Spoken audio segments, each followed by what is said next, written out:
नमस्कार। मैं वीके शास्त्री अपने चैनल के माध्यम से आप सभी दर्शकों का बहुत बहुत स्वागत करता हूं। ग्रहों के राजाधिराज भगवान भुवन भास्कर सूर्यदेव 16 दिसंबर को राशि परिवर्तन करके अपने परम मित्र देवगुरु की राशि धनु राशि में गोचर कर चुके हैं और 14 जनवरी तक धनु राशि में ही रहेंगे। इस बार का सूर्य का राशि परिवर्तन बहुत ही अद्भुत और विलक्षण प्रभाव लेकर आ रहा है, क्योंकि धनु राशि में गोचर करते हुए सूर्यदेव देवगुरु बृहस्पति से त्रिकोण पर होंगे। नवम पंचम का योग बनेगा। साथ ही साथ सूर्य का गोचर देवगुरु की राशि में और गुरु का गोचर सूर्य के नक्षत्र कृतिका नक्षत्र में होगा। ऐसी स्थिति में सूर्य और गुरु दोनों ही एक्टिवेट होंगे और अपना शुभ फल प्रदान करेंगे। इस गोचर की सबसे महत्वपूर्ण बात यह है कि 16 नवंबर से 16 दिसंबर के बीच पिछले माह सूर्य का गोचर मंगल की राशि वृश्चिक राशि में था और सूर्य पर शनि की दशम दृष्टि और राहु की नवम दृष्टि पड़ रही थी। इससे सूर्य और मंगल दोनों ही पीड़ित हुए और अपना शुभ फल नहीं दे पाए। लेकिन अब सूर्य राहु और शनि की दृष्टि से मुक्त हो चुके हैं, अपना पूरा फल देने में सक्षम हैं। तो सूर्य के इस राशि परिवर्तन का कर्क राशि के जातकों के जीवन पर क्या प्रभाव पड़ेगा, इसी का विश्लेषण करेंगे इस वीडियो में। ये विश्लेषण आपकी चंद्र राशि के आधार पर किया जा रहा है और वीडियो के अंत में मैं आपको सूर्य देव के उपाय भी बताऊंगा। तो ये है कर्क राशि के जातकों की कुंडली।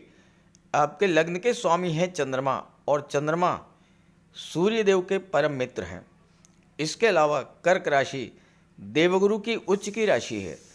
ऐसे में 16 दिसंबर से 16 जनवरी तक सूर्य और गुरु दोनों ही कर्क राशि के जातकों के लिए बहुत अच्छे फल प्रदान करेंगे। लेकिन सूर्य का पिछला गोचर 16 नवंबर से 16 दिसंबर का जो समय था वो आपके लिए बहुत अच्छा नहीं था। हालांकि सूर्य और मंगल दोनों का गोचर कुंडली के पंचम भाव में था और पंचम भाव में सूर्य और मंगल दोनों ही बहुत अच्छा रिजल्ट देते हैं। लेकिन सूर्य पर और मंगल पर शनिदेव की दशम दृष्टि पड़ रही थी, राहु की नवम दृष्टि पड़ रही थी। शनि और राहु की दृष्टि पड़ने से सूर्य मंगल दोनों ही पीड़ित हुए। सूर्य और मंगल दोनों के पीड़ित होने के कारण पिछले माह आपको तरह तरह की समस्याओं से जूझना पड़ा होगा। सबसे बड़ा प्रभाव तो छात्रों पर पड़ा होगा। पढ़ाई बाधित हुई होगी, पढ़ाई में मन नहीं लगा होगा, भटकाव की स्थिति बनी होगी और संतान पक्ष से भी हो सकता है कि आपके संबंध कुछ खराब हुए हों। सूर्य शासन प्रशासन के कारक होते हैं। इस गोचर काल में आपका कोई कार्य शासन प्रशासन से जुड़े अधिकारियों से था, वो कार्य आपका नहीं बना होगा। सूर्य पिता के कारक हैं। पिता के स्वास्थ्य में कमी आई होगी या पिता से मतभेद हुआ होगा। सूर्य पर शनि की दृष्टि पड़ने के कारण जो लोग राजनीति के क्षेत्र में थे उन्हें भी तमाम उठापटक का सामना करना पड़ा होगा। राहु की दृष्टि पड़ने के कारण आपके कार्य बनते बनते बिगड़ गए होंगे। धन का लाभ जो आपको मिलना चाहिए था वो नहीं मिल पाया होगा। स्वास्थ्य भी खराब हुआ होगा। मानसिक चिंता, काम में मन न लगना, अनजाना भय, डिप्रेशन की समस्या। सूर्य मान सम्मान के कारक होते हैं। आपको अपने कार्यों का जो प्रतिफल मिलना चाहिए था नहीं मिला होगा। अपने परिश्रम से आपको जो सम्मान मिलना था वो नहीं मिला होगा। इसके अलावा माइग्रेन, सिरदर्द, heart problem, angina pain, joint pain, fever, इन सब रोगों से आपको जूझना पड़ा होगा। आर्थिक दृष्टि से भी ये समय अच्छा नहीं गुजरा होगा। कोई गवर्नमेंट प्रोजेक्ट आपने पूरा किया होगा लेकिन आपका पैसा जो गवर्नमेंट से मिलना था वो नहीं मिला होगा। किसी को आपने पैसा उधार दिया, वो पैसा आपका डूब गया होगा। मंगल के पीड़ित होने के कारण आपको बात बात पर बिला वजह का क्रोध आया होगा। आपके आत्मबल आत्मविश्वास में कमी आई होगी और हो सकता है कि बिला वजह का लड़ाई झगड़ा कोर्ट कचहरी का मैटर भी बना हो। खर्च भी आपके नियंत्रण से बाहर आ गए होंगे और हो सकता है कर्ज लेना पड़ा हो।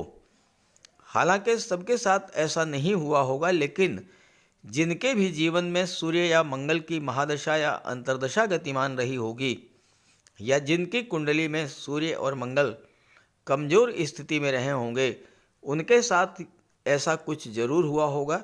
और अगर ऐसा हुआ हो तो कमेंट करके ज़रूर बताइएगा। अब आइए बात करते हैं 16 दिसंबर से 14 जनवरी तक सूर्य के गोचर के प्रभाव के बारे में। सूर्यदेव जैसे ही राशि परिवर्तन करके धनु राशि में आए, देवगुरु से नवम पंचम का योग बन गया। सूर्य से काउंट कीजिए 1 2 3 4 5। सूर्य से पंचम पर हैं गुरु और गुरु से नवम पर हैं सूर्य। गुरु और सूर्य जब दोनों ही त्रिकोण पर हुए तो एक्टिवेट हुए, दोनों ही अपना शुभ फल आपको प्रदान करेंगे। सबसे पहला कार्य तो ये होगा कि जो पिछली समस्याएं थीं उनसे आपको राहत मिलनी शुरू हो जाएगी। देवगुरु आपकी कुंडली में भाग्य भाव के स्वामी हैं और सूर्यदेव आपकी कुंडली में धन भाव के स्वामी हैं। तो जो फाइनेंशियल क्राइसिस की स्थिति आपके जीवन में बनी थी वो समाप्त होगी। आपका जो पैसा रुका हुआ था वो पैसा आपको मिलेगा। मेहनत जो आपने की उसका फल आपको मिलेगा। आपका स्टेटस ग्रो करेगा, मान सम्मान की प्राप्ति होगी। और चूंकि देवगुरु दशम भाव में है जो कि आपका कैरियर होता है और भाग्य के स्वामी हैं, तो भाग्य का साथ मिलने से आपके सभी रुके हुए काम बनना शुरू हो जाएंगे। नए कार्य की आप शुरुआत कर सकते हैं और अपने कार्य क्षेत्र से आपको धन की प्राप्ति इस समय होगी। सूर्य का छठे भाव में गोचर करना छात्रों के लिए बहुत अच्छा होता है, क्योंकि सूर्य गवर्नमेंट जॉब के कारक होते हैं, सरकारी नौकरी के कारक होते हैं। और जब भी सूर्य छठे भाव में गोचर करते हैं तो सरकारी नौकरी का प्रबल योग बनता है। और अगर आपकी कर्क राशि है और आप कॉम्पिटिटिव एग्जाम्स की तैयारी कर रहे हैं तो 16 दिसंबर से 14 जनवरी का जो समय है ये आपके लिए बहुत ही महत्वपूर्ण है। अगर आपकी जन्म कुंडली में सूर्य मजबूत हुए या आपके जीवन में सूर्य की महादशा या अंतर्दशा गतिमान है तो सरकारी नौकरी का प्रबल योग बनेगा। और साथ ही साथ आपको परिश्रम तो करना ही है, मेहनत तो करना ही है। मेहनत करने के साथ साथ आपको सूर्यदेव का उपाय भी जरूर करना पड़ेगा। सूर्यदेव का उपाय आप करेंगे, सफलता मिलेगी। और यहाँ पर सूर्य तो गोचर कर ही रहे हैं, मंगल भी यहाँ पर आ जाएंगे और छठे भाव में सूर्य और मंगल की युति बनेगी। छठे भाव में मंगल और सूर्य जब गोचर करेंगे तो कैसा भी कंपटीशन हो, छठा भाव कंपटीशन का होता है, प्रतियोगिताओं का होता है। तो सूर्य और मंगल जब छठे भाव में गोचर करेंगे, आप हर तरह की प्रतियोगिता को बीट आउट करके सफलता अर्जित करेंगे। गुरु छठे भाव के स्वामी हैं और छठे भाव पर गुरु की दृष्टि भी पड़ रही है। गुरु की दृष्टि का प्रभाव ये होगा कि आपकी इंट्यूशन पावर बढ़ेगी। भविष्य में होने वाली घटनाओं का आपको पहले से आभास हो जाएगा। और चूंकि गुरु मंगल की राशि में है, मंगल छठे भाव में गोचर करेंगे सूर्य के साथ, कार्य क्षेत्र में हर तरह की कंपटीशन को आप बीट आउट करेंगे। लीडरशिप की भावना आपके अंदर डेवलप होगी, नेतृत्व करने की क्षमता बढ़ेगी। और अगर आप राजनीति में हैं तो 16 दिसंबर से 14 जनवरी का समय आपके लिए विशेष फल प्रदायक होगा। इस समय आपका मन पूरी तरह से अपने कार्य क्षेत्र में लगेगा और कार्य क्षेत्र में किए गए अपने प्रयासों का पूरा फल सूर्यदेव आपको प्रदान करेंगे। यहाँ पर छठे भाव में गोचर करते हुए सूर्य जब दशम भाव को एक्टिवेट करेंगे तो शासन प्रशासन में, राजनीति के क्षेत्र में, न्यायिक सेवा और विदेश सेवा के क्षेत्र में आपको उच्च स्तर की सफलता मिलेगी। उच्च प्रशासनिक पद प्राप्त होगा। आईएएस आईपीएस सिविल सर्विसेज में है तो आपके लिए ये गोचर सूर्य का बहुत ही अच्छा रहेगा। अब यहाँ पर गुरु धन के भाव के स्वामी हैं, सूर्यदेव धन के भाव के स्वामी हैं। और 12वें भाव पर दृष्टि डाल रहे हैं। 12वां भाव क्या होता है? विदेश का होता है। आपका विदेश जाने का सपना इस समय पूरा हो सकता है। विदेशों से धन की प्राप्ति होगी। और 12वें के भाव के स्वामी हैं बुध। बुध सूर्य के मित्र हैं और बुध व्यापार के कारक हैं, तो इस समय विदेशी व्यापार में भी आपको सफलता मिलेगी। विदेशी व्यापार से भी आपको धन की प्राप्ति होगी। और बुध चूंकि तीसरे भाव के भी स्वामी हैं। अब तीसरा भाव क्या होता है? तीसरा भाव आपके पराक्रम पुरुषार्थ का होता है। इस पर राहु की सीधी दृष्टि पड़ रही है। राहु भाग्य के भाव में बैठे हैं, तो भाग्य को बूस्टअप करेंगे राहु। चूंकि राहु इस समय गुरु की राशि में है, शुभ ग्रह की राशि में है, तो राहु आपके लिए शुभ फल प्रदान करेंगे। और चूंकि राहु विदेश के कारक होते हैं, आप उच्च शिक्षा के लिए विदेश जा सकते हैं। हवाई यात्राएं आपकी होंगी, विदेश यात्राएं आपकी इस समय करेंगे। धार्मिक यात्राओं पर तो आपको जाना ही चाहिए। और कर्क राशि के जातक आप ये नोट कर लें, पूरे 18 माह तक राहु आपके भाग्य के भाव में रहेंगे। राहु का फल आपको प्राप्त करना है, पूरा भाग्य भाव को बूस्टअप करना है। आप गंगा स्नान अवश्य कीजिएगा। बहुत अच्छी रेमेडी है राहु की। कम से कम 1 बार 2 बार गंगा स्नान जरूर कीजिएगा। किसी धार्मिक यात्रा पर जाइएगा, धर्म अध्यात्म से जुड़िएगा, घर में पूजा पाठ धार्मिक आयोजन कीजिएगा। यही राहु आपको बुलंदियों पर पहुंचा देंगे। तीसरे भाव पर दृष्टि डाल रहे हैं। तीसरा भाव संचार माध्यमों का होता है, ऑनलाइन प्लेटफॉर्म का होता है, ऑनलाइन एक्टिविटीज़ का होता है। और इनका संबंध सीधे विदेश से बनेगा। आप ऑनलाइन प्लेटफॉर्म के द्वारा, सोशल मीडिया के द्वारा, संचार माध्यमों के द्वारा विदेशों से प्रचुर धन की प्राप्ति करेंगे। और एक चीज़ बता दूं आपको, बहुत महत्वपूर्ण चीज़ बताने जा रहा हूं। आपकी कुंडली में हमेशा हमेशा के लिए लाभ के स्वामी हैं दैत्य गुरु शुक्र, और सुख भाव के स्वामी भी दैत्य गुरु शुक्र हैं। अगर आपकी जन्म कुंडली में शुक्र मजबूत हुए, शुक्र केंद्र या त्रिकोण में गोचर कर रहे होंगे, या शुक्र कोई राजयोग बना रहे होंगे, तो आप नोट कर लीजिए, इस समय आपको film industry, glamour industry, modelling के क्षेत्र से, टीवी सीरियल्स के क्षेत्र से, सोशल मीडिया के क्षेत्र से बहुत अधिक धन की प्राप्ति होगी। क्योंकि सूर्य धन भाव के स्वामी हैं और धन के स्वामी होकर के गुरु से त्रिकोण पर हैं, गुरु की राशि में हैं, तो आपके लिए बहुत अच्छा रिजल्ट देंगे। लेकिन जैसा मैंने आपको बताया कि अगर आपको अच्छी सफलता अर्जित करनी है, उच्च स्तर का लाभ लेना है, सूर्यदेव को प्रसन्न कीजिएगा, सूर्यदेव का उपाय अवश्य कीजिएगा। तो बात करते हैं उपायों पर। सूर्यदेव की आराधना करें। खास करके छात्रों को या जो कॉम्पिटिटिव एग्ज़ाम्स की तैयारी कर रहे हैं, उन्हें तो सूर्य के उपाय अवश्य करने चाहिए। सूर्य आत्मा के कारक हैं।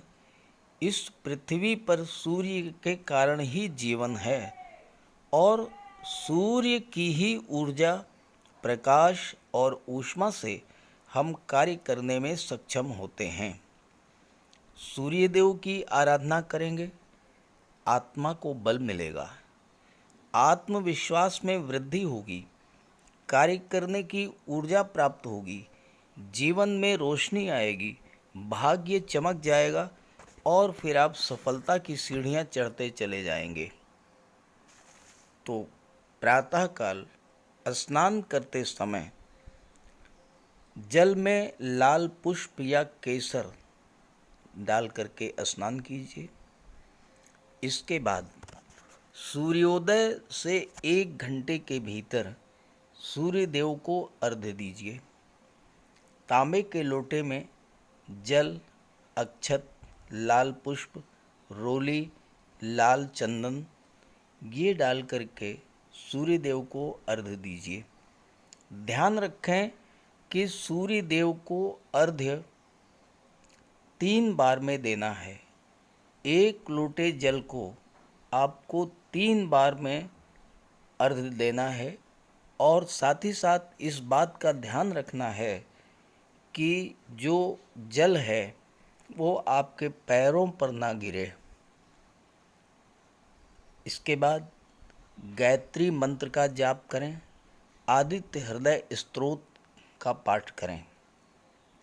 छात्रों को तो सूर्य का ये उपाय नियमित रूप से करना चाहिए, क्योंकि सूर्य ही सरकारी नौकरी के कारक हैं और आज के युग में हर छात्र का सपना होता है कि वो आईएएस बने, आईपीएस बने या शासन प्रशासन में उच्च पदस्थ अधिकारी बने, और सूर्य इन सब के कारक होते हैं। सूर्य पिता के कारक हैं। पिता का सम्मान कीजिए, उनकी सेवा कीजिए, उनके मार्गदर्शन में आगे बढ़िए। यदि किसी तरह का कोई विवाद भी है तो उसे भुला दीजिए और उन्हें किसी तरह का कष्ट तो बिल्कुल न दें। इससे सूर्यदेव को बल मिलेगा। सूर्यदेव को बल प्राप्त हो, इसके लिए रविवार को नमक का सेवन न करें। दलिया, दूध, दही, गुड़, गेहूं की रोटी, इन सब का प्रयोग करें। रविवार के दिन सूर्यदेव को अर्घ्य देने के बाद एक तांबे की अंगूठी या तांबे का छल्ला ये धारण करें और जितनी आपकी क्षमता या सामर्थ्य हो यथाशक्ति लाल वस्त्र, गुड़, गेहूं, मसूर की दाल या तांबे का दान करें। गौ माता की सेवा करें, उन्हें रोटी दें, चींटियों को चीनी दें, मछलियों को आटे की गोली खिलाएं। ध्यान रखें कि जो भी उपाय करें यो पूरे मन से करें। उपाय करते समय सूर्यदेव का ध्यान करें और साथ ही साथ अहंकार और क्रोध इनसे दूर रहें। आप ये उपाय करके देखिए, जीवन में इतना बड़ा परिवर्तन आएगा कि आप कल्पना नहीं कर सकते। तो मेरी बात से सहमत हों तो उपाय शुरू कर दीजिए, और वीडियो अच्छा लगा हो तो अपने साथियों को, मित्रों को भी ज़रूर शेयर कर दीजिएगा। नमस्कार।